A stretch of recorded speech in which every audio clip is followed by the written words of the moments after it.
ভয়াবহ বন্যায় বিপর্যস্ত জনপদ, বৃষ্টিতে নোয়াখালী কুমিল্লায় বেড়েছে পানি, লক্ষ্মীপুরে বেরিয়ে আসছে ক্ষতচিহ্ন, দেশে হারা লাখ লাখ মানুষ, এখন পর্যন্ত ২৭ জনের মৃত্যু, আশ্রয় কেন্দ্রে খাদ্য সংকট। যদি নৌকাতে উঠতে হয় তাহলে এভাবে ভিজে যাইতে হয়। খাটের উপরে রাখছি বউ ফোলাভাই নিয়ে, এখন খুব কষ্টে। গরিবেরা কিভাবে খাইব? লক্ষ লক্ষ টাকার মাছ, মুরগির ফার্ম বাসি গেছে। অনেক পানি, নাই বাতখানা, শুধু মানুষের ত্রাণের উপর নির্ভর। এদিকে পানি বেশি, ওদিকে মানুষ যেতে পারছে না, ওরা ত্রাণও পাচ্ছে না। ছাত্র জনতা, প্রশাসন, সশস্ত্র বাহিনী, আমরা সবাই জরুরি ত্রাণ সরবরাহ করছি। টিএসসি যেন মানবিক সহযোগিতা কেন্দ্র, একের পর এক ট্রাকে দুর্গত এলাকায় ত্রাণ পৌঁছে দিচ্ছে বৈষম্য বিরোধী ছাত্র আন্দোলন। কোডিং এর কোর্সের জন্য জমাইছিলাম, এখন ওখানে জমা দিয়েছি। ওর জমানো কিছু টাকা ছিল, সেগুলো আজকে দিয়ে গেল। আমাদের গার্ডিয়ানদেরকে ওইভাবে এগিয়ে আসা উচিত। এইগুলো সুন্দরভাবে আগায় নিয়ে যাক, এইটাই আমরা চাই। অল্প কিছু টাকা জমলে এখানেই দেন, ট্রাকে করে পিকনিক করার কোনো মানে হয় না। সবার কথা চিন্তা করে যেন সবার কাছে যায় ত্রাণটা, একবারের জন্য হলেও, এটা সবার প্রতি অনুরোধ। দেখছিলেন প্রধান শিরোনাম। সন্ধ্যার সময় সঙ্গে আছে আমি কামরুজ্জামান মামুন। এবার অন্যান্য শীর্ষ সংবাদ। আওয়ামী লীগের নিবন্ধন বাতিলের ইচ্ছে নেই অন্তর্বর্তী সরকারের, জানালেন অ্যাটর্নি জেনারেল। রকিব হুদা কমিশনের নিয়োগ ও দায়মুক্তি কেন অবৈধ নয়, হাইকোর্টের রুল। হাসিনা সরকারের ভারত প্রীতির কারণেই আলোর মুখ দেখেনি তিস্তা মহাপরিকল্পনা, বলছেন বিশেষজ্ঞরা। সমীক্ষা অনুযায়ী অন্তর্বর্তী সরকারকে বাস্তবায়নের তাগিদ।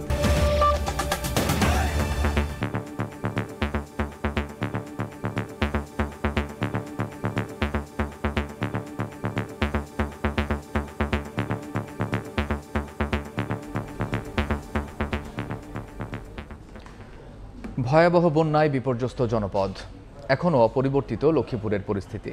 বানের পানিতে ডুবে আছে হাজার হাজার ঘরবাড়ি। পানিবন্দী হয়ে মানবেতর জীবনযাপন করছে মানুষ, বিপর্যস্ত অবস্থায় গবাদি পশুও। সাধারণ মানুষের অভিযোগ, এমন পরিস্থিতিতেও সুযোগ নিচ্ছে অসাধু ব্যবসায়ী চক্র, অস্বাভাবিকভাবে বাড়িয়ে দিয়েছে নিত্যপণ্যের দাম। লক্ষ্মীপুর থেকে আরও জানাচ্ছেন আতাউর কাউসার।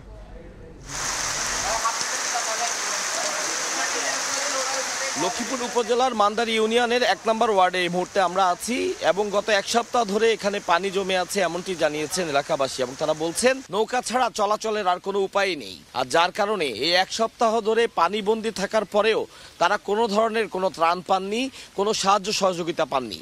চলাচলের কোনোই উপায় নেই এই নৌকা ছাড়া। যে পরিমাণে পানি এখনো পূর্ব দিক থেকে পশ্চিম দিকে আসছে, এটি যদি অব্যাহত থাকে তাহলে হয়তো আর ২-১ দিন পরে তারা এই বাসায়ও থাকতে পারবেন না।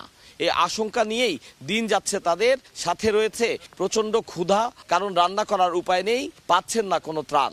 এমত অবস্থায় সরকারের কাছে স্বেচ্ছাসেবী সংগঠন যারা আছে তাদের সকলের কাছে তারা আকুল আবেদন জানিয়েছেন যেন তাদের দিকে বিশেষভাবে নজর দেওয়া হয়। আশেপাশে কোনো নৌকা নাই, যদি নৌকাতে উঠতে হয় তাহলে এভাবে ভিজে যাইতে হয়। ঘরের ভিতরে পানি, তারপরে খাটের উপরে রাখছি বউ ফোলাভাই নিয়ে, এখন খুব কষ্টে। আমরা তিলে তিলে গড়াই 2 টাকা 1 টাকা করে জমাই, এই ঘর দরজা করছি সান ভাঙি, কি অবস্থা হয়ে গেছে। আজকে মনে হয় 1 সপ্তাহ ধরে আমরা পানির নিচে ডুবা। এখানে চারপাশে পানি এমনভাবেই বিস্তৃত হয়েছে যে আসলে নৌকা ছাড়া আর চলাচলের কোনো উপায় নেই। সেক্ষেত্রে আশপাশের বাড়িগুলোর কি অবস্থা সেটি কিন্তু সহজেই বোঝা যায়। যে ঘরগুলো নিচু জায়গায় অবস্থিত সেই অধিকাংশ ঘর পুরোপুরি পানির নিচে তলিয়ে গেছে। 7 দিন হয়ে গেলেও কোনো রকমের ত্রাণ পায়নি, এমনটি বলছেন বন্যায় দুর্গত যে সকল মানুষ আছেন তারা। এই সুযোগে কতিপয় ব্যবসায়ী জিনিসপত্রের দাম এমনভাবে বাড়িয়েছে যে তারা আসলে শুকনা খাবার যে কিনে খাবেন সেই উপায়টিও নেই। 1500 টাকার গ্যাস এখন 2400 টাকা। এই বিপদের মধ্যে এইভাবে দাম দস্তুর বাড়াই দিয়েছে মাল সামানার, গরিবেরা কিভাবে খাইব? মুড়ি ধরনা কালিয়া 110 টাকা করে কিনছে মানুষে, ইয়ারও সেনা তো বাজারে নাই, সবকিছুর দামে বাড়ে গেছে। তাদের এখন অপেক্ষা কখন নামবে পানি, কখন ফিরতে পারবে ঘরে, কখন ফিরতে পারবে স্বাভাবিক জীবনে। লক্ষ্মীপুর সদর উপজেলার মান্দার ইউনিয়ন থেকে আতাউর কাউসার, সময় সংবাদ। ফেনীর সার্বিক বন্যা পরিস্থিতি কিছুটা উন্নতি হয়েছে, তবে এখনও পানিবন্দী জেলার প্রায় 10 লাখ মানুষ। চরম দুর্ভোগে বাসিন্দারা। সশস্ত্র বাহিনী, বিজিবি, কোস্টগার্ড, র্যাব, ছাত্র জনতার চেষ্টায় উদ্ধার এবং খাদ্য সহায়তা কার্যক্রম চলছে বলে জানিয়েছেন জেলা প্রশাসক। গত 8 দিন আগে ফেনীর মুহুরী, কহুয়া এবং সিলোনিয়া নদীর পানি বৃদ্ধি পেয়ে বন্যা নিয়ন্ত্রণ বাঁধ ভেঙে এবং অতিবৃষ্টির কারণে ফেনীতে যে বন্যা সৃষ্টি হয়েছিল এবং লোকালয়ে যে পানি ঢুকে তলিয়েছিল সেই বন্যা পরিস্থিতির আজ কিছুটা হলেও উন্নতি হয়েছে। উন্নতিটা এ কারণেই যে প্রধান প্রধান সড়ক তলিয়ে থাকার কারণে যোগাযোগ ব্যবস্থা যে পুরোপুরি ভঙ্গুর ছিল, বিচ্ছিন্ন ছিল, আজ সে পানি নেমে যাওয়ায় প্রধান সড়কগুলো থেকে কিছু কিছু জায়গায় পরিবহন চলতে শুরু করেছে। তবে জেলার বিভিন্ন আঞ্চলিক সড়কগুলোতে এখনও হাঁটু পানি অথবা মাজা পানি হয়ে আছে। অনেকের ঘরের পানি কিছুটা কমলেও পুরোপুরি কমেনি এবং উঠানে বা ঘরের মেঝেতে এখনো পানি রয়েছে। ঘর বাড়ি যা আছে সবকিছু পানি উঠে গেছে, মানুষ এখন রান্না বাড়িও কোনো খাইছে না। লক্ষ লক্ষ টাকার মাছ, মুরগির ফার্ম বাসি গেছে। অনেক পানি, নাই বাতখানা, শুধু মানুষের ত্রাণের উপর নির্ভর। বন্যা পরিস্থিতির কারণে দেশের বিভিন্ন স্থান থেকে বিপুল সংখ্যক ত্রাণ ফেনীতে আসছে। তবে সে সকল ত্রাণ সমবন্টন না হয় একটা অব্যবস্থাপনার কারণেই সবাই পাচ্ছেন না। কেউ কেউ একাধিকবার পেলেও অনেকে আবার মোটেই পাচ্ছেন না বলে অভিযোগ করছেন বনবাসী মানুষেরা। দূরবর্তী এলাকা যেগুলো হচ্ছে রাস্তা বা যেদিকে পানি বেশি ওদিকে মানুষ যেতে পারছে না, ওরা ত্রাণও পাচ্ছে না, ওদের অবস্থা খুব বেগতিক হয়ে আছে। এক সপ্তাহের ভিতরে কোনো ত্রাণের কোনো সন্ধানে পায়নি। তাদেরকে যে একটা মানুষ যায় দেখে আসছে ওই রকমও কোনো নজির নাই। যদিও এ সকল ত্রাণ পৌঁছে দিতে বাংলাদেশ সেনাবাহিনী, নৌবাহিনী এবং বিভিন্ন আইনশৃঙ্খলা বাহিনী কাজ করে যাচ্ছে। জেলা প্রশাসন বলছে শীঘ্রই সকল সংকট কাটিয়ে ওঠা সম্ভব হবে। আমরা সশস্ত্র বাহিনীর সদস্যরা আপ্রাণ চেষ্টা করেছি যথাসম্ভব মানুষের পাশে গিয়ে দাঁড়াতে, তাদেরকে বিপদ থেকে উদ্ধার করার জন্য জরুরি ত্রাণ সরবরাহ করছি। ছাত্র জনতা, প্রশাসন, সশস্ত্র বাহিনী আমরা সবাই যদি কাঁধে কাঁধ মিলিয়ে কাজ করি তাহলে আমার বিশ্বাস আমরা এই বিপদসংকুল অবস্থা থেকে খুব শীঘ্রই। ফেনী, কুমিল্লা, নোয়াখালী অঞ্চলের বন্যা পরিস্থিতি দ্রুতই স্বাভাবিক হয়ে আসবে বলে জানিয়েছে বন্যা পূর্বাভাস ও সতর্কীকরণ কেন্দ্র। এদিকে আগামী 24 ঘন্টায় দেশের বিভিন্ন স্থানে দমকা হাওয়া ও বৃষ্টিপাতের পূর্বাভাস দিয়েছে আবহাওয়া অধিদপ্তর। তবে বন্যা পরিস্থিতিতে তেমন প্রভাব ফেলবে না বলেও জানানো হয়েছে। সতর্ক সংকেত ছিল 3 নম্বর সতর্ক সংকেত, এটি আজকে সকাল 9টায় এই সতর্ক সংকেত উঠিয়ে ফেলা হয়েছে। কালকে বিশেষ করে দেশে সার্বিকভাবে বৃষ্টিপাত আরও কিছুটা কমে যেতে পারে এবং এরপর 29 তারিখে বৃষ্টিপাত কিছুটা থাকলেও সেটা আপনার দেশের ইস্টার্ন পার্ট অর্থাৎ চট্টগ্রাম, সিলেট এইসব ডিভিশনে বৃষ্টিপাত কিছুটা থাকতে পারে। 29 তারিখের পরবর্তী সময়ের দিকে যদি খেয়াল করি তাহলে দেখা যাবে যে রংপুর, ময়মনসিংহ এবং সিলেট বিভাগে বৃষ্টিপাত তুলনামূলকভাবে বৃদ্ধি পেতে পারে। আর এছাড়া আপনার দেশের যে অন্যান্য জায়গাগুলো আছে সেই জায়গাগুলোতে উল্লেখযোগ্য বৃষ্টিপাত হওয়ার তেমন সম্ভাবনা নেই। দেশের পূর্বাঞ্চলীয় বন্যা আক্রান্ত জেলাগুলোর প্রায় সবগুলোতেই পানির সমতল হ্রাস পেয়েছে এবং গত 72 ঘন্টায় 13টি পয়েন্টে থেকে বর্তমানে একটি পয়েন্টে পানি বিপদসীমার উপর দিয়ে প্রবাহিত হচ্ছে, অর্থাৎ 12টি পয়েন্টই পানি বিপদসীমার নিচে নেমে এসেছে এবং আগামী 24 ঘন্টায় পানি বিপদসীমার নিচে নেমে আসার সম্ভাবনা রয়েছে। বন্যায় এখনও 12 লাখের বেশি পরিবার পানিবন্দী।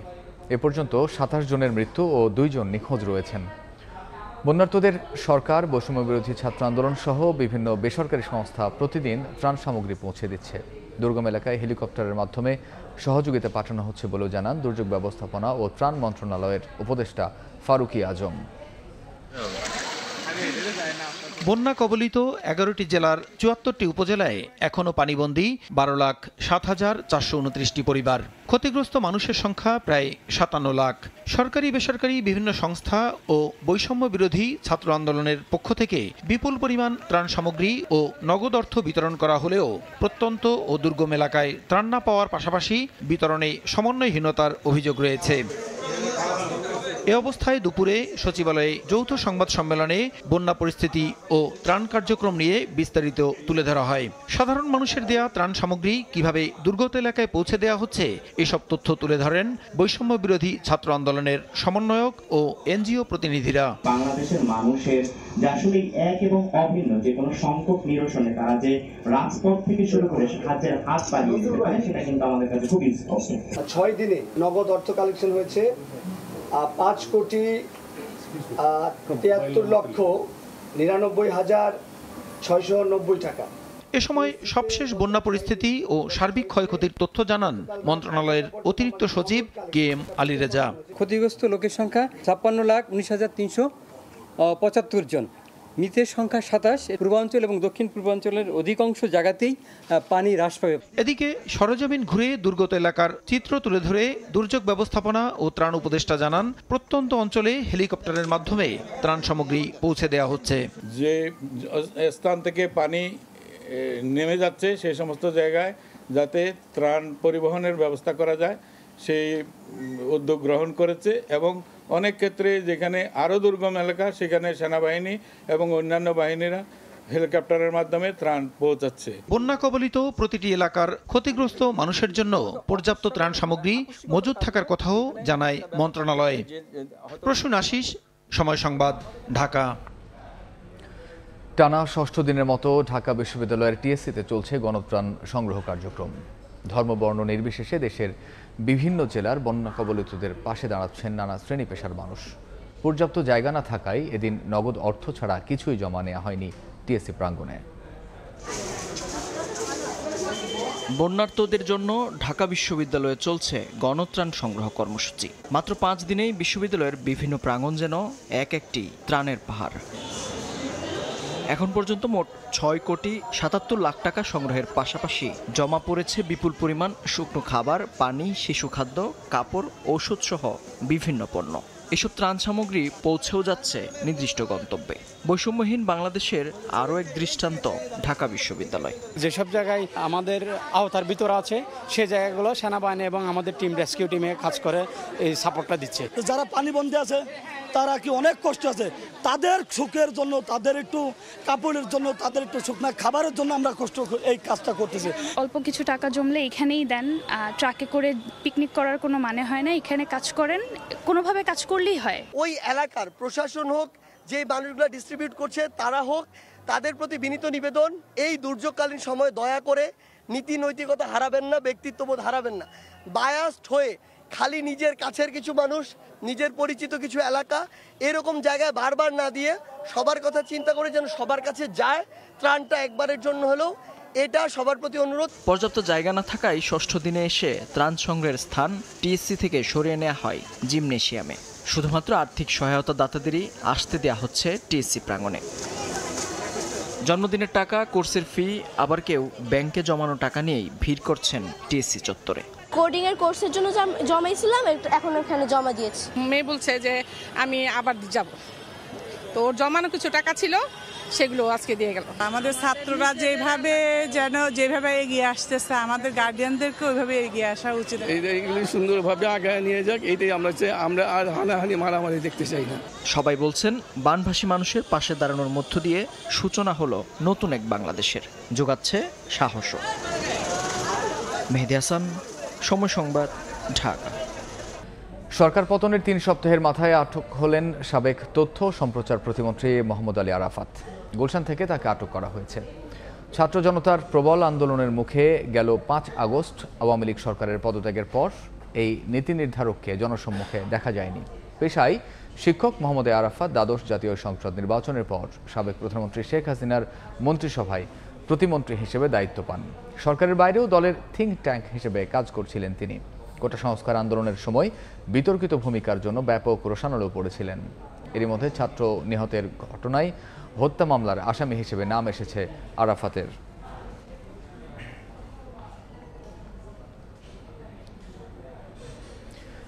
জাতীয় সমাজতান্ত্রিক দল জাসদের সভাপতি হাসানুল হক ইনু 7 দিন ও ওয়ার্কার্স পার্টির সভাপতি রাশেদ খান মেননকে 6 দিন করে রিমান্ডে পেয়েছে পুলিশ।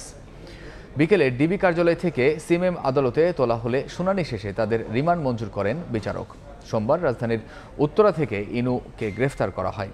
সাবেক এই তথ্যমন্ত্রী আওয়ামী লীগ নেতৃত্বাধীন রাজনৈতিক জোট কেন্দ্রীয় 14 দলের অন্যতম গুরুত্বপূর্ণ নেতা। তার নামে হত্যা মামলা হয়েছে। এর আগে গেল 22 আগস্ট কেন্দ্রীয় 14 দলের আরেক গুরুত্বপূর্ণ নেতা বাংলাদেশের ওয়ার্কার্স পার্টির সভাপতি রাশেদ খান মেনন গ্রেফতার হন। ছাত্র জনতার আন্দোলনে হত্যা ও নৃশংসতা তদন্তে জাতিসংঘের প্রতিনিধি দলকে সরকার সব ধরনের সহযোগিতা করবে বলে জানিয়েছেন স্বরাষ্ট্র উপদেষ্টা জাহাঙ্গীর আলম। এদিকে তদন্তের বিষয়ে স্বরাষ্ট্র উপদেষ্টার সঙ্গে ইতিবাচক আলোচনা হয়েছে বলে জানিয়েছেন প্রতিনিধি দলের প্রধান রোরি মুঙ্গোভেন। জাতিসংঘের হাই কমিশনার দপ্তরের এশিয়া প্রশান্ত মহাসাগরীয় অঞ্চলের প্রধান বরি মুঙ্গোভেনের নেতৃত্বে প্রতিনিধি দলটি মঙ্গলবার সকালে স্বরাষ্ট্র উপদেষ্টা অবসরপ্রাপ্ত লেফটেন্যান্ট জেনারেল জাহাঙ্গীর আলমের সঙ্গে সাক্ষাৎ করেন। সাক্ষাৎ শেষে বরি মুঙ্গোভেন জানান, তদন্তের বিষয়ে স্বরাষ্ট্র উপদেষ্টার সঙ্গে ইতিবাচক আলোচনা হয়েছে।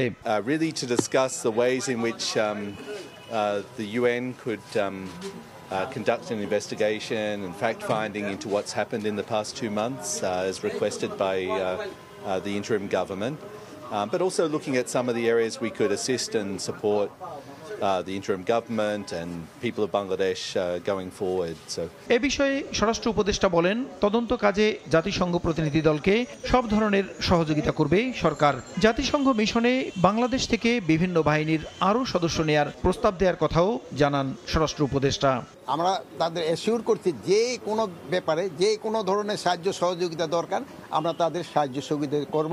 ইউএন মিশনে বেশি করে পুলিশ, আর্মি এবং অন্যান্য বাহিনীর সদস্যরা যেতে পারে তাদের কাছে আমরা রিকোয়েস্ট করছি। এর আগে সকালে ঢাকাস্থ চীনা রাষ্ট্রদূত ইয়াও ওয়েন স্বরাষ্ট্র উপদেষ্টার সঙ্গে সাক্ষাৎ করেন। উপদেষ্টা বন্যা দুর্গত এলাকায় কৃষি খাতের উন্নয়নে চীন সরকারকে সহযোগিতা করার অনুরোধ জানান। এছাড়া বাংলাদেশে কর্মরত চীনা কর্মীদের নিরাপত্তা নিশ্চিত করা হবে বলেও রাষ্ট্রদূতকে জানান তিনি। প্রসূন আশিস, সময় সংবাদ, ঢাকা। রকিব হুদা কমিশনের নিয়োগ ও দায়মুক্তি কেন অবৈধ হবে না জানতে চেয়ে রুল জারি করেছেন হাইকোর্ট। 4 সপ্তাহের মধ্যে এ রুলের জবাব দিতে বলা হয়েছে। রিটকারী আইনজীবী বলছেন 2014 ও 2018 সালের বিতর্কিত নির্বাচন। এদিকে অ্যাটর্নি জেনারেল জানিয়েছেন দল হিসেবে আওয়ামী লীগের নিবন্ধন বাতিলের কোনো ইচ্ছে নেই অন্তর্বর্তী সরকারের। জেলাগুলির নির্বাচন অনুষ্ঠানের জন্য রিটার্নিং অফিসার সহকারী 2014 সালের জাতীয় নির্বাচনের 2 বছর আগে প্রধান নির্বাচন কমিশনার হিসেবে নিয়োগ দেওয়া হয় কাজী রকিবউদ্দিন আহমেদকে। সেই কমিশনের অধীনেই অনুষ্ঠিত হয় একতরফা 10ম সংসদ নির্বাচন। রকিবের মেয়াদ শেষের পর দায়িত্বে আসেন KM নুরুল হুদা। 2017 সালে নিয়োগ পান তিনি। তাদের অধীনে অনুষ্ঠিত হয় 2018 সালের আরেকটি বিতর্কিত নির্বাচন। রকিব ও হুদা কমিশনের 2টি নির্বাচনই দেশে বিদেশে ব্যাপক সমালোচনার জন্ম দেয়। 2022 সালে এসে এই 2 কমিশনকে দায়মুক্তি দেয় আওয়ামী লীগ।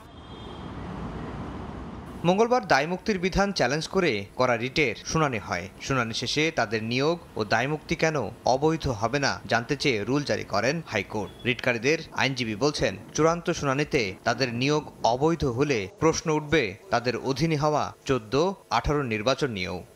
কারো অফিসে বসারই বৈধতা না থাকে, অ্যাপয়েন্টমেন্ট প্রক্রিয়াটাই বৈধ না হয়ে যায়, তাহলে কি করে একজন মানুষের কৃতকর্ম বৈধ হবে? তার অংশ হিসেবে 2014 সালে নির্বাচন হয়েছে, 2018 সালে নির্বাচন হয়েছে। আপনারা সবাই তার সাক্ষী।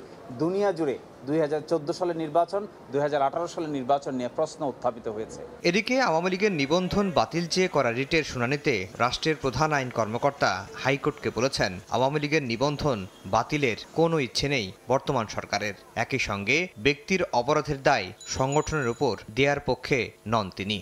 বাংলাদেশ আওয়ামী লীগের গুটি কয়েক নেতা কর্মীরা এমনভাবে অপরাধে জড়িয়ে পড়েছিলেন, কর্তৃত্ববাদী সরকার এমনভাবে অপরাধে জড়িয়ে পড়েছিলেন, এ ব্যাপারে কারোর কোনো দ্বিমত আপাতত দেখি না। তাদের অপরাধের বিচার যেভাবে রাষ্ট্রীয় আইন আছে সেভাবে করবেন। সেই অপরাধের বিচারের সাথে ওই সংগঠনের নিবন্ধন বাতিল করতে হবে, এটাই সরকার মনে করে না এবং সংবিধান সমর্থন করে না। অন্তর্বর্তী সরকার কতদিন ক্ষমতায় থাকবে সেটি আদালত নির্ধারণ করে দিতে পারে না বলেও মন্তব্য করেন অ্যাটর্নি জেনারেল। আফজাল হোসেন, সময় সংবাদ, ঢাকা। অন্তর্বর্তী সরকারকে সব ধরনের সহায়তা দেবে রাশিয়া। প্রধান উপদেষ্টার সঙ্গে সৌজন্য সাক্ষাতে আশ্বাস দেন দেশটির রাষ্ট্রদূত। বিকেলে রাষ্ট্রীয় অতিথি ভবন যমুনায় প্রধান উপদেষ্টা ডক্টর মোহাম্মদ ইউনুসের সঙ্গে সৌজন্য সাক্ষাৎ করেন বাংলাদেশে রুশ রাষ্ট্রদূত আলেকজান্ডার ম্যান্টিটস্কি। এ সময় পরিবর্তিত পরিস্থিতিতে দুই দেশের পারস্পরিক সম্পর্কের বিভিন্ন দিক নিয়ে আলোচনা হয়। প্রধান উপদেষ্টার প্রেস উইং জানিয়েছে, নির্মাণাধীন রূপপুর পরমাণু বিদ্যুৎ কেন্দ্রের কাজ চূড়ান্ত ধাপে রয়েছে, যেখান থেকে আগামী বছর বিদ্যুৎ উৎপাদন শুরু হবে। রাশিয়ার কাছে বাংলাদেশ থেকে তৈরি পোশাক সহ রপ্তানি আরও বাড়ানোর আহ্বান জানান ডক্টর মোহাম্মদ ইউনুস। ভোলাসহ দেশের স্থলভাগে গ্যাস কূপ খননে রাশিয়ার গ্যাজপ্রমের আগ্রহের কথাও উল্লেখ করেন রুশ দূত।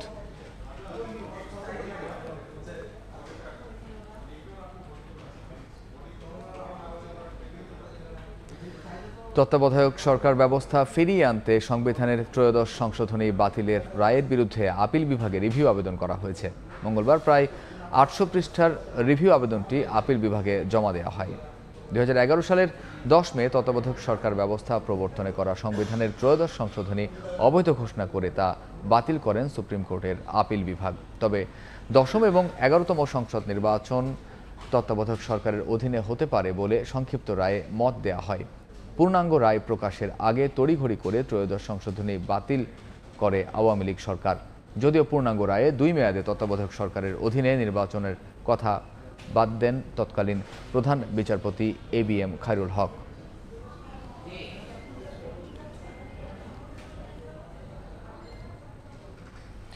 দ্রুত সময়ের মধ্যে নির্বাচনের রোড ম্যাপ ঘোষণা করতে অন্তর্বর্তীকালীন সরকারের প্রতি আহ্বান জানিয়েছেন বিএনপির স্থায়ী কমিটির সদস্য মেজর অবসরপ্রাপ্ত হাফিজ উদ্দিন আহমেদ। জাতীয় প্রেস ক্লাবে মৎস্যজীবী দলের এক অনুষ্ঠানে একথা বলেন তিনি। এদিন নয়াপল্টনে বিএনপির কেন্দ্রীয় কার্যালয়ে আরেক স্থায়ী কমিটির সদস্য ডক্টর AZM জাহিদ হোসেন বলেন, পূর্বাঞ্চলের ভয়াবহ বন্যার জন্য ভারতকে বিচারের মুখোমুখি হতে হবে। গণতন্ত্র প্রতিষ্ঠায় নির্বাচনের বিকল্প নেই বলে মন্তব্য করেছেন বিএনপির স্থায়ী কমিটির সদস্য মেজর অবসরপ্রাপ্ত হাফিজ উদ্দিন আহমেদ। বলেন, জনগণ প্রতিবেশী রাষ্ট্রের শাসন চায় না, বরং দেশের মানুষের শাসন চায়। মঙ্গলবার জাতীয় প্রেস ক্লাবে মৎস্যজীবী দল আয়োজিত অনুষ্ঠানে উপস্থিত হয়ে এসব কথা বলেন তিনি। এমন একটি বিপ্লবের কথা আপনারা বইতেই পড়েছেন। দেশকে গণতন্ত্রের দিকে এগিয়ে নিতে প্রধান উপদেষ্টার প্রতি আহ্বান জানিয়ে মেজর হাফিজ বলেন, জনপ্রতিনিধিদের হাতে ক্ষমতা ছেড়ে দিতে অতি দ্রুত সময়ের মধ্যে নির্বাচনের রোডম্যাপ ঘোষণা করতে হবে। গণতন্ত্রকে প্রতিষ্ঠিত করতে হলে নির্বাচনের কোনো বিকল্প নাই। অতি অল্প সময়ের মধ্যে আপনারা অবিলম্বে রোডম্যাপ ঘোষণা করুন এবং একটা যৌক্তিক সময়ে একটি নির্বাচন দিয়ে জনগণের প্রতিনিধিদেরকে রাষ্ট্রের দায়িত্বভার গ্রহণ করার সুযোগ করে দিন।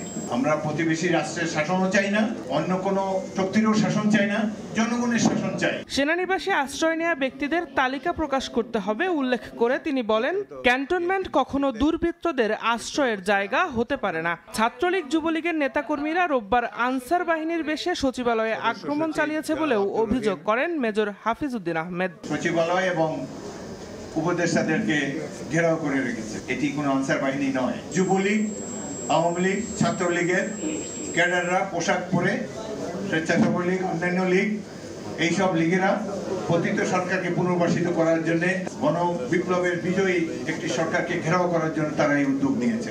এদিন সকালে নয়াপল্টনে বিএনপির কেন্দ্রীয় কার্যালয়ে ত্রাণ সংগ্রহ কর্মসূচিতে উপস্থিত হয়ে বিএনপির স্থায়ী কমিটির সদস্য ডক্টর AZM জাহিদ হোসেন বলেন, পূর্বাঞ্চলের ভয়াবহ বন্যা প্রাকৃতিক নয়, মানব সৃষ্ট। ইচ্ছাকৃতভাবে পানি ছেড়ে দিয়ে ভারত বাংলাদেশের ওপর যে নির্যাতন চালাচ্ছে তার বিচার আন্তর্জাতিক আদালতে হবে বলেও মন্তব্য করেন তিনি। সময় তারা পানি ছেড়ে দিয়ে তারা করছে কি আমাদেরকে ভাসিয়ে দিচ্ছে, আর আমাদের যখন পানি দরকার তখন পানি আটকে রেখে আমাদেরকে শুকিয়ে মারছে। অর্থাৎ এই জন্যই এটা মানব সৃষ্ট। বাইলেটারালি সমস্যার সমাধান হবে না, স্বাভাবিকভাবে আন্তর্জাতিক পর্যায়ে যাওয়ার সুযোগ রয়েছে। এ সময় ধর্ম বর্ণ নির্বিশেষে সবাইকে বন্যা কবলিতদের সহায়তায় এগিয়ে আসার আহ্বান জানান ডক্টর জাহিদ। দিন মোহাম্মদ সাব্বির, সময় সংবাদ, ঢাকা। সমতলের স্বাধীনতার স্বাদ এখনও পার্বত্য অঞ্চলের মানুষের কাছে অধরা বলে মন্তব্য করেছেন আয়নাঘর থেকে সদ্য মুক্তি পাওয়া মাইকেল চাকমা। জাতীয় প্রেস ক্লাবে সংবাদ সম্মেলনে United Peoples Democratic Front UPDF এর অন্যতম এই সংগঠক অভিযোগ করেন, হাসিনা সরকারের দোসররা এখনও বহাল তবিয়তে আছে পার্বত্য অঞ্চলে। পাহাড়ে শান্তি ফেরাতে সরকারের কাছে 8 দফা দাবিও জানিয়েছে সংগঠনটি।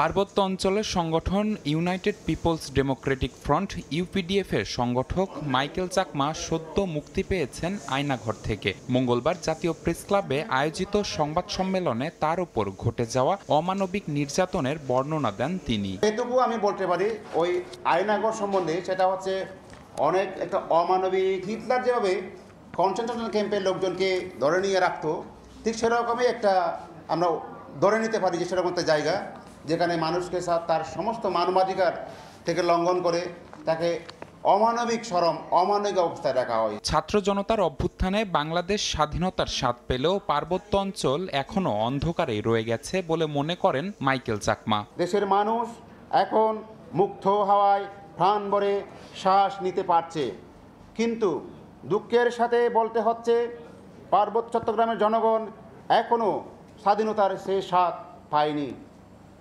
পাহাড়ে এখনো পরিবর্তনের হাওয়া পৌঁছেনি।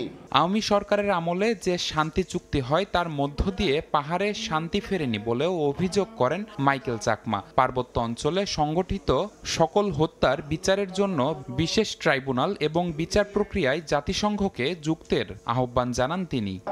শান্তি চুক্তির ব্যাপারে আমাদের অবস্থানটা পরিষ্কার ছিল যে আমরা এই চুক্তিকে একটা অপূর্ণাঙ্গ চুক্তি আমরা মনে করি, যে এই চুক্তির মাধ্যমে পার্বত্য চট্টগ্রামের প্রকৃত শান্তি প্রতিষ্ঠা হয়নি। সকল হত্যাকাণ্ড ও মানবাধিকার লঙ্ঘনের বিচারের জন্য বিশেষ ট্রাইব্যুনাল গঠন করতে হবে এবং তদন্ত ও বিচার প্রক্রিয়ায় জাতিসংঘকে যুক্ত করতে হবে।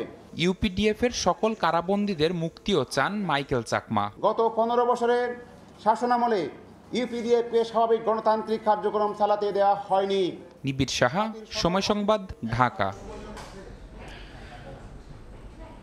ভূ রাজনৈতিক ক্ষেত্রে ভারতের কর্তৃত্ববাদী স্বার্থ আর বিগত সরকারের অতি ভারতপ্রীতির কারণেই আলোর মুখ দেখেনি তিস্তা চুক্তি ও মহাপরিকল্পনা।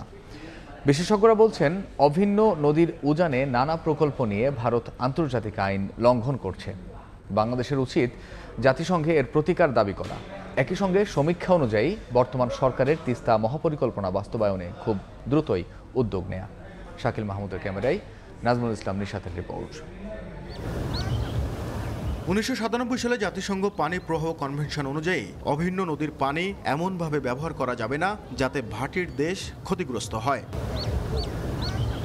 অথচ তিস্তা এর উপনদীতে গজলডোবা সহ একাধিক বাঁধ, খাল ও জলবিদ্যুৎ প্রকল্প নির্মাণ করে দীর্ঘ সময় ধরে একতরফাভাবে পানি প্রত্যাহার করছে ভারত। এমনকি কোনো পূর্বাভাস ছাড়াই পানি ছাড়ছে উজানের এই দেশ। এতে ভয়াবহ বন্যার মুখোমুখি হতে হচ্ছে বাংলাদেশকে, আর শুষ্ক মৌসুমে মিলছে না কাঙ্ক্ষিত পানি। অভিন্ন নদীতে কোনো প্রকল্প গ্রহণ করে সেটি জানানোর নিয়ম, যদি কখনো পানি ছেড়ে দিতে হয় সেটাও জানানোর নিয়ম। তারা কিন্তু বারবার কোনো রকম না জানিয়ে এই পানি ছেড়ে দেয়। এমন পরিস্থিতিতে দাবি ওঠে তিস্তা মহাপরিকল্পনা বাস্তবায়নের। 2018 সালে যার একটি সমীক্ষা শেষ করে চীন, কিন্তু ভূরাজনৈতিক দ্বৈরথে সেই প্রকল্প ভারতের হস্তক্ষেপে ঝুলে যায়। অধিকার কর্মীরা বলছেন, ভারতের কর্তৃত্ববাদী স্বার্থ আর বিগত সরকারের অতি ভারত প্রীতির কারণে শুধু তিস্তা মহাপরিকল্পনাই নয়, আটকে আছে তিস্তা চুক্তিও। কেন এই অঞ্চলের মানুষ ভারতের বিরোধিতা করতেছে? কারণ তিস্তা 1.5 যুগ ধরে ঝুলে আছে।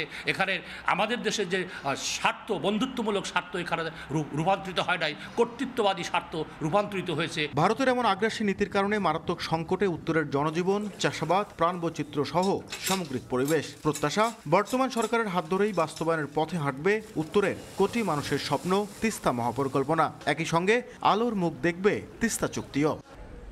গত এক মাসে পোশাক খাতে উৎপাদন ব্যাহত হওয়ায় ক্ষতি হয়েছে প্রায় 2000 কোটি টাকা। ঘুরে দাঁড়াতে ব্যাংক থেকে সহজ শর্তে ঋণ দাবি করছে বিজিএমইএ। সর্বোচ্চ ব্যবসা বান্ধব পরিবেশ নিশ্চিত করার আশ্বাস দিয়েছেন অর্থ উপদেষ্টা। ছাত্র আন্দোলন, বন্যাসহ বিভিন্ন কারণে ক্ষতিগ্রস্ত হয়েছে ব্যবসা ও বিনিয়োগ পরিবেশ। তাতে উদ্বিগ্ন ব্যবসায়ীরা। মঙ্গলবার আগরগাঁওয়ে পরিকল্পনা মন্ত্রণালয়ে অর্থ উপদেষ্টার কার্যালয়ে একের পর এক বৈঠক করেন বিভিন্ন খাতের ব্যবসায়ী নেতারা। বৈঠক শেষে বিজিএমএ নেতা সাংবাদিকদের জানান, সাম্প্রতিক ঘটনায় তৈরি পোশাক খাতে ক্ষতি হয়েছে প্রায় 2000 কোটি টাকা। এনবিআর, এলসি সহ নানা ইস্যুতে কথা হয়েছে বলেও জানান তারা। অ্যাডভাইজার মহোদয় নিশ্চয়তা দিয়েছেন, সব রকমের নিরাপত্তা থেকে শুরু করে সব রকমের সহযোগিতার আশ্বাস ওনারা দিয়েছেন। আইন শৃঙ্খলা যত দ্রুত সম্ভব ইমপ্রুভ করা এবং যেই সব বটলনেকগুলো আছে, স্যাম্পল ক্লিয়ারেন্স, চিটাং পোর্ট, এগুলো যাতে যথাসাধ্য এগুলো যত দ্রুত সম্ভব তারা ইমপ্রুভ করে, এই ব্যাপারে উনি অ্যাসুরেন্স দিয়েছেন। ক্ষতি পুষিয়ে নিতে তারা চান সহজ শর্তে ব্যাংক ঋণ। সফট লোন চেয়েছি। আমি বললাম যেহেতু গত প্রায় 45 দিনের মধ্যে আমাদের প্রায় 15, 16, 17 দিনের মধ্যে প্রোডাকশন বন্ধ ছিল। ফ্লাডের কারণে আমাদের 4-5 দিন অনেক এক্সপোর্ট যেতে পারে নাই। অন টাইম হয়তো ডকুমেন্ট পাবে না, ব্যাংকে নেগোশিয়েট করতে পারবে না। আনুমানিক 1800 থেকে 1900 কোটি টাকা। এদিকে অর্থ উপদেষ্টার সঙ্গে বৈঠকে বসেন সিটি, মেঘনা, বসুন্ধরা সহ দেশের শীর্ষ কোম্পানিগুলো। শিল্প মালিকরা বলেন, সরবরাহ সহ আমদানি পর্যায়ে সব হালনাগাল তথ্য সরকারকে জানিয়েছেন তারা। ব্যবসায়ীদের সঙ্গে বৈঠক শেষে অর্থ উপদেষ্টা জানান, আর্থিক খাত ও ব্যবসায়িক পরিবেশ ঠিক রাখতে কাজ করছে অন্তর্বর্তী সরকার। বাইরে আমরা এশিওর করেছি এলসি তাড়াতাড়ি ইস্যু করা, জিনিসপত্র আটকে না থাকে পোর্টে, এয়ারপোর্টে, এগুলো করতে পারে। সরকার ও ব্যবসায়ীদের সম্মিলিত পদক্ষেপে যে কোনো সমস্যার সমাধান করা সম্ভব বলে জানান ব্যবসায়ীরা। ইয়ানুর শিফাত, সময় সংবাদ, ঢাকা। অন্তর্বর্তী সরকার প্রধান ডক্টর ইউনূসের হাত ধরে মার্কিন বাজারে জিএসপি সুবিধা ফিরে পাবে বাংলাদেশ। নোবেলজয়ীর বিশ্বব্যাপী গ্রহণযোগ্যতার কারণে এমন স্বপ্ন দেখছেন আশাহত ব্যবসায়ীরা। যদিও ব্যক্তির চেয়ে বাণিজ্যিক সম্পর্ক জোরদারের পরামর্শ দিচ্ছেন অর্থনীতিবিদরা। কামরুল হাসান সবুজের রিপোর্ট। জিএসপি বা অগ্রাধিকারমূলক বাণিজ্য সুবিধা এর আওতায় উন্নত দেশে পণ্য রপ্তানির ক্ষেত্রে অনুন্নত স্বল্পোন্নত দেশগুলো পায় বিশেষ সুযোগ। তৈরি পোশাক শিল্প বাদ থাকলেও অন্য পণ্যের ক্ষেত্রে মার্কিন বাজারে এই সুবিধা পেয়ে আসছিল বাংলাদেশ। যদিও 2013 সালের এপ্রিলে সাভারের রানা প্লাজা ধসের ঘটনায় বাংলাদেশের জিএসপি স্থগিত করে দেয় ওয়াশিংটন। এরপর নিরাপদ কর্মপরিবেশের সঙ্গে শ্রম আইনেও এসেছে পরিবর্তন। তারপরও নানা শর্তের বেড়াজালে মেলেনি সেই বাণিজ্য সুবিধা। এবার বদলেছে এই অর্থনৈতিক সুবিধা আদায়ের রাজনৈতিক প্রেক্ষাপট। হাসিনা সরকারের পতনের পর ব্যবসায়ীদের আশার পালে হাওয়া লাগিয়েছেন অন্তর্বর্তী সরকার প্রধান ডক্টর মোহাম্মদ ইউনূস। যুক্তরাষ্ট্রের সঙ্গে তার ব্যক্তিগত সম্পর্ক মার্কিন জিএসপি ফিরে পেতে বড় ভূমিকা রাখবে বলে মনে করেন রপ্তানিকারকরা। কনফিডেন্স লেভেলটা আমাদের বিশ্বাস যে আবার ফিরে আসছে ডক্টর মোহাম্মদ ইউনূস দায়িত্ব নেওয়াতে। ওনার যে ব্র্যান্ড ইমেজ কাজে লাগিয়ে সেখানে নেগোসিয়েশন নানা রকম হতে পারে, জিএসপি নিয়ে হতে পারে বা অন্য কোনোভাবেও হতে পারে। সিলেক্টেড পাঁচটা, যেই পাঁচটা আমাদের রপ্তানি বেশি হয়, ডিউটি ফ্রি অ্যাক্সেস দাও, যদি এতটুকু করা যায় তাইলে তো আমাদের বিশাল প্রাপ্তি হবে এটা, এবং এটা ওনার পক্ষে সম্ভব। তবে অর্থনীতিবিদদের পরামর্শ ভিন্ন। দ্বিপাক্ষিক বাণিজ্য সুবিধা আদায়ে ব্যক্তি সম্পর্কের চেয়ে অর্থনৈতিক সম্পর্ক জোরদারে গুরুত্ব দিচ্ছেন তারা। এখন যদি ভিয়েতনাম ইউএস মার্কেটে জিএসপি পেতে পারে বা ইথিওপিয়া যদি জিএসপি পেতে পারে, তাহলে বাংলাদেশ কেন পেতে পারবে না? পার্সোনালিটির চেয়ে পলিসিটা বেশি ইম্পর্টেন্ট। কারণ ওখানে ধরেন আপনি বিল ক্লিন্টনকে চেনেন বা হিলারি ক্লিন্টনের সাথে আপনার বন্ধুত্ব আছে, সেটা দিয়ে তো শুধু আমেরিকান সরকারের পলিসি আপনি চেঞ্জ করতে পারবেন না।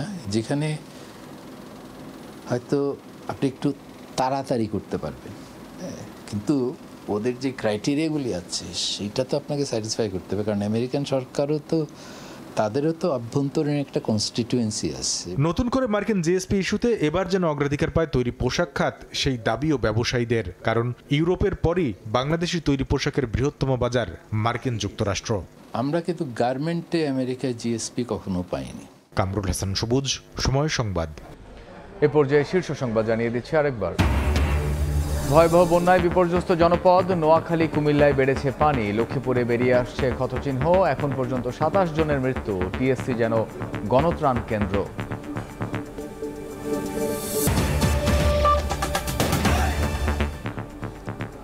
এই ছিল সন্ধ্যার সময়ে। সঙ্গে থাকুন সময়ের।